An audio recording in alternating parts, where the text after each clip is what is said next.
예, 안녕하십니까. 반갑습니다. 김남정 선교사님, 본인 소개 잠깐 부탁드리겠습니다. 예, 저는 그 아프리카 중부 콩고 민주공화국에서 사역하고 있는 임안중 선교사입니다.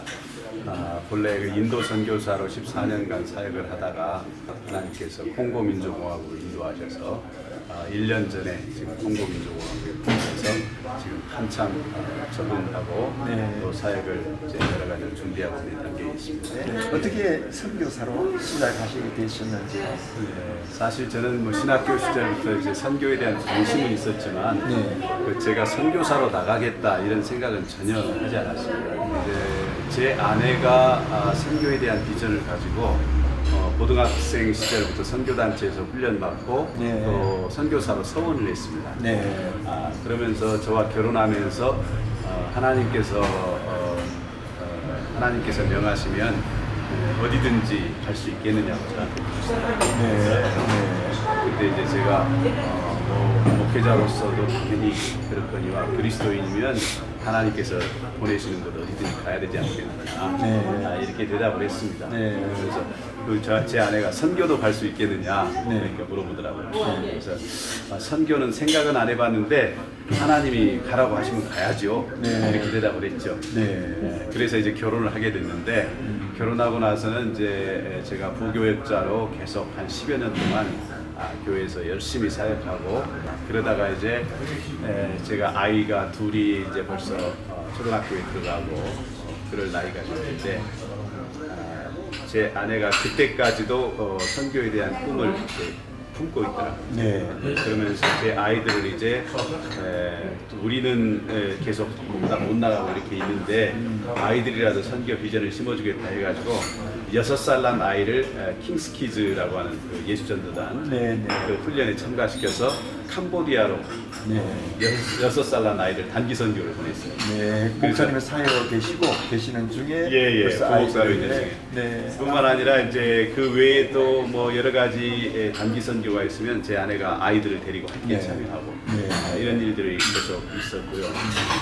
그러던 중에 제가 이제 서울에서 부목사 사역을 할 때인데 그 서울에 청년부를 맡게 됐어요. 그 청년부 학생들하고 함께 인도의 단기 선교를 하게 됐습니다. 인도 남부 지역이었는데 코다이 카날과 첸나이를 비롯한 그 인근 지역에서 이제 주로 사역을 했습니다. 한국에 돌아오면서도 계속 그 지역을 위해서 기도를 했습니다. 그러던 가운데 목포에서 흑산도로 이렇게 가는 배를 타게 되는데 그 배 탄 이유가 뭐냐면 그 총회에서 전도학교 흑산도에서 있습니다. 흑산도라 그러면 아주 그 최남단 그렇죠. 목포에서 배 타고 한참을 갑니다. 그런데 이제 그 배를 타고 전도학교에 가는데 그 혼자 이제 갑판위로 나와서 바닷바람을 쐬면서 이렇게 바라보고 있었는데 그때 하나님께서 제게 그 바다 속을 보라고 이렇게 마음속으로 말씀하셨어요. 그래서 보이지는 않지만 바닷속에 뭐가 있을까 상상하면서 이렇게 바라보았는데 그 속에 수많은 물고기들이 이렇게 노는 걸 봤어요. 근데 그 물고기들은 이 드넓은 세계의 모든 바다를 국경이나 뭐 이런 걸 제한 없이 막 이렇게 다니면서 이렇게 헤엄을 치고 그렇게 하는데 그때 그걸 딱 상상하고 있는데 하나님께서 제게 말씀하시더라고요. 너는 왜 한국 바닷가에 있는 그 고기만 잡으려고 하느냐. 나는 너에게 세상의 모든 고기를 잡을 수 있도록 허락했는데 왜 이 바닷속 고기만 잡으려고 하느냐. 그런 말씀이에요. 그게 이제 시작. 그렇죠. 그래서 이제 제 아내에게 배 위에서 바로 답판에서 전화를 했어요. 하나님께서 이런 음성을 주시는데 나 선교사로 가야 된다. 그래서 이제 그때부터 시작이 됐고요. 저는 인도에 대해서 하나님께서 마음을 주셨기 때문에 제 고집을 꺾지 않고 이제 인도로 가겠다. 그래서 인도 선교가 시작이 되었고 지금 말씀을 잠깐 듣는 가운데 목사님의 처음부터 일어나는 그 시작된 어떤 동기가 아니라 사모님의 그 강압적인 혹은 이렇게 큰 영향 가운데서 목사님의 선교가 시작됐다 이렇게 정리해 볼 수 있겠습니다. 어떻든 하나님의 나라의 확장을 위해서 선교 사역에 임하게 된 것은 우리 사람이 아무리 계획한다 할지라도 하나님의 인도하지 않으시면 될 수 없는 일인데 하나님의 인도하심이 벌써 임재하심이 우리 선교사님과 우리 사모님에게 함께 부어진 것 같습니다. 네. 그래서 이제 인도 선교를 언제 시작을 하셨습니까? 2008년 2월 달에 저희가 파송을 받았고요. 네. 2008년도에 남인도의 벵갈루루라고 하는 곳으로 파송을 받았습니다. 네, 네. 그때 저희 이제 파송 단체인 총회 세계 선교부에서 네. 반드시 그 선임 선교사님들이 계시는 곳으로 가서 2년 동안 다른 사역은 전혀 하지 말고 사역 준비하고 언어 훈련하고 선임 선교사님들로부터 수습 선교사로서 훈련을 받아라. 네. 이런 지침이 있었기 때문에 이제 그쪽으로 가게 되는데 거기서 2년 동안 알차게 훈련을 잘 받았던 것 같아요. 벵갈루라 그러면 옛날 인도의 그 선교사님들 오셨을 때 거기서 많이 정착을 하시고 맞습니다. 그 기후도 나오고 남쪽 지역이지만 그 선교사님들 영향을 많이 받아서 그렇게 한 곳인데 거기서 그 언어 훈련 어떤 언어 거기서는 이제 먼저 영어를 했고요. 제가 영어를 뭐 읽고 하는 것들은 할 수 있지만 말하는 건 전혀 지금 안 됐었기 때문에 거기서 이제 주로 회화를 중심으로 해서 언어 훈련을 했었고요.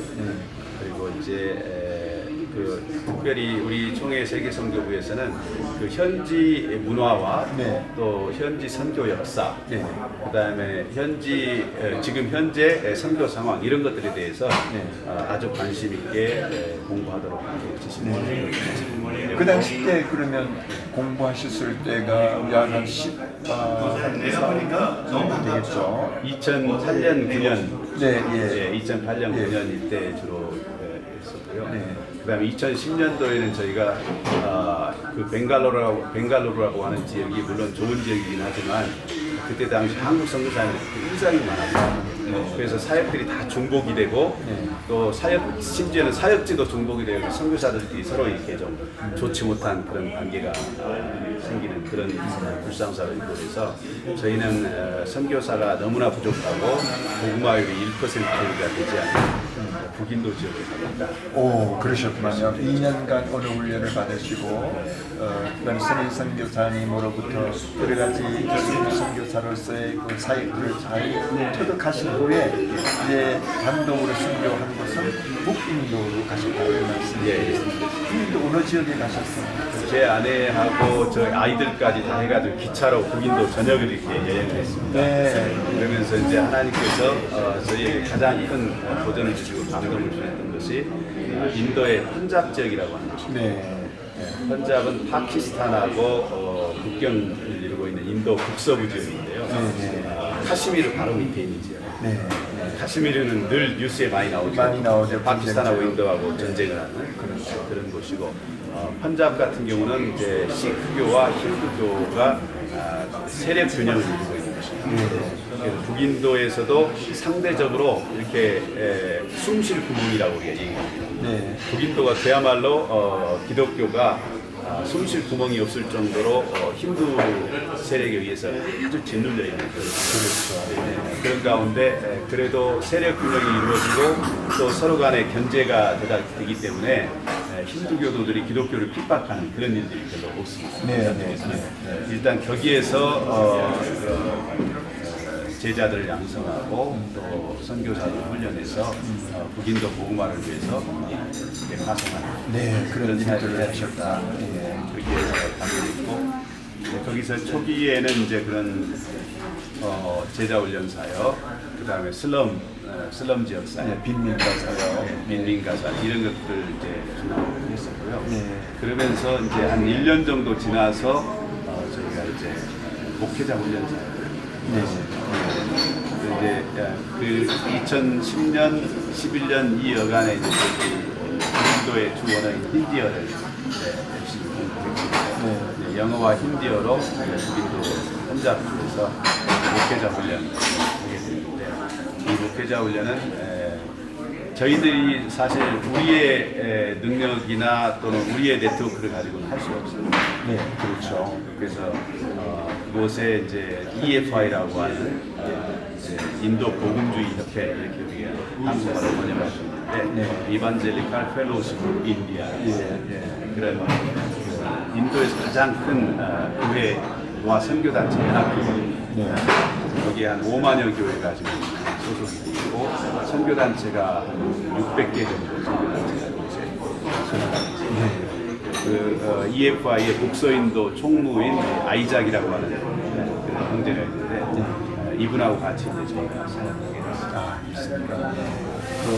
그 선교사님께서는 언어 훈련을 잘 받으시고 특별히 인도 펀잡 지역에 그 파송을 하셔가지고 하신 그 사역들 중에서 아주 가장 힘든 아주 저변에 있는 그 사역을 다 경험을 하시고 그다음에 아주 EFI가 함께 이렇게 목회자들 훈련을 향해서 더 강력하게 더 조직적으로 연합해서 아마 사역을 할 수 있지 않을까 그렇게 생각했는데 EFI와 연결하면서 사역하시는 가운데서 우리 여러 가지 좀 에피소드도 있지 않을까 그런 생각이 드는데요.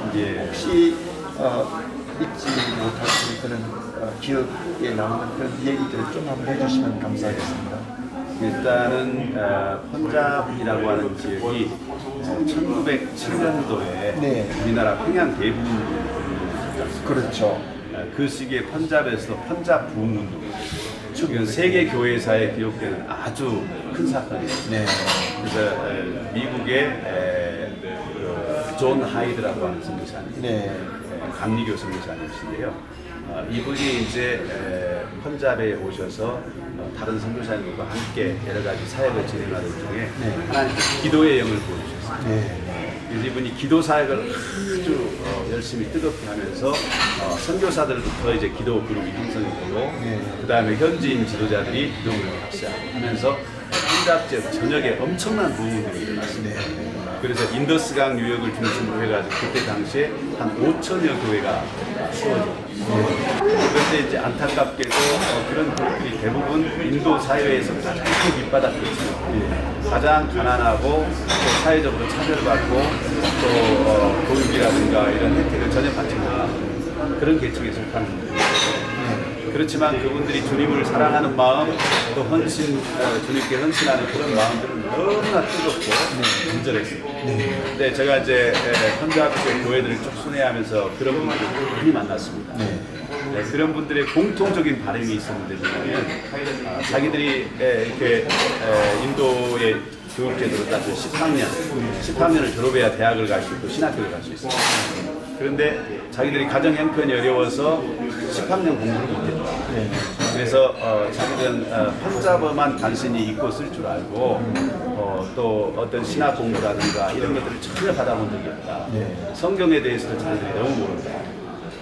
실제로 설교를 그분들 하는 것을 보면 거의 그냥 그들이 알고 있는 기본적인 복음 스토리 이거 외에는 성경에 깊이 있는 다른 분야의 설교들을 거의 하지 못합니다.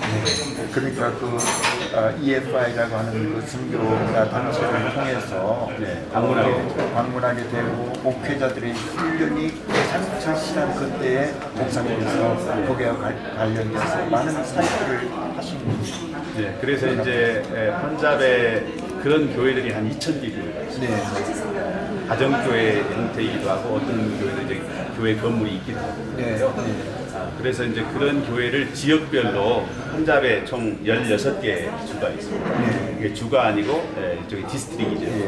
디스트릭이 있는데 그 16개 디스트릭 가운데 저희가 14개 디스트릭에서 목회자 훈련 프로그램을 시작했습니다. 이제 그 목회자들이 워낙 가난하고 또 교회를 비울 수가 없고 또 이렇게 본인들이 대부분 교회에서 이제 생활비가 안 되기 때문에 잡을 가지고 있는 분들이 많습니다. 그래서 이제 그분들을 어디 펀잡엔 중앙으로 다 모이게 해서 훈련할 수가 없어요. 그러다 보니까 저희가 이제 훈련 팀을 조직을 해서 4명의 강사진하고 저하고 포함해가지고 그래서 그다음에 우리 아이작 총무님이 이제 총괄 코디네이터고 이렇게 하고 각 지역마다 지역 코디네이터를 임명을 해서 그 지역 코디네이터의 교회에서 그 지역에 있는 목회자들이 이렇게 모여서 훈련하는.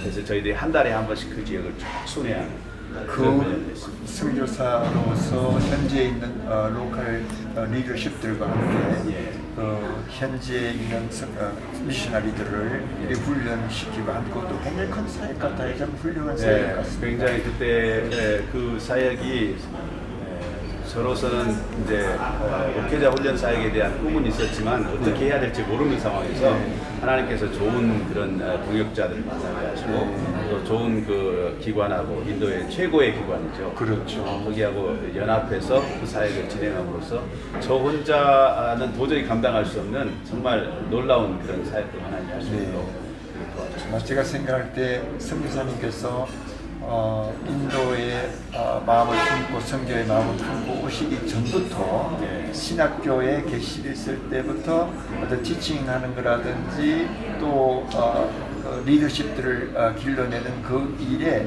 하나님께서 이미 주신 탤런트가 있지 않나 이렇게 생각이 드는데 어떻게 생각을 하세요? 글쎄 하나님께서 뭐 어떤 면에서는 그런 준비들을 좀 많이 시키셨죠. 제가 이제 교회에서도 계속 청년 회장을 비롯해서 또 여러 가지 교회에서 참 사역을 많이 했었고요.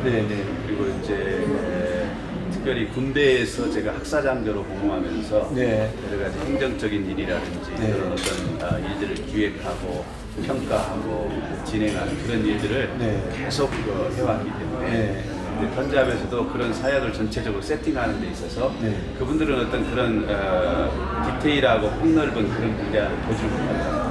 그래서 이제 전체적으로 어떻게 진행할 것인지 그런 프로그램을 세팅하고 또 추진하는데 굉장히 큰 그런 도움을 많이 받았습니다. 역시 하나님께서는 우리가 가지고 있는 경험들 그리고 탤런트들을 아주 풀리로 사용하시는 참 아주 멋진 하나님이시다는 것을 우리 선교사님의 선교 사역을 이렇게 보면서 느낄 수 있는데 그 중에서도 특별히 또 인도에서도 역시 우리 사모님 선교사님의 그 역할도 굉장히 컸을 것 같은데요.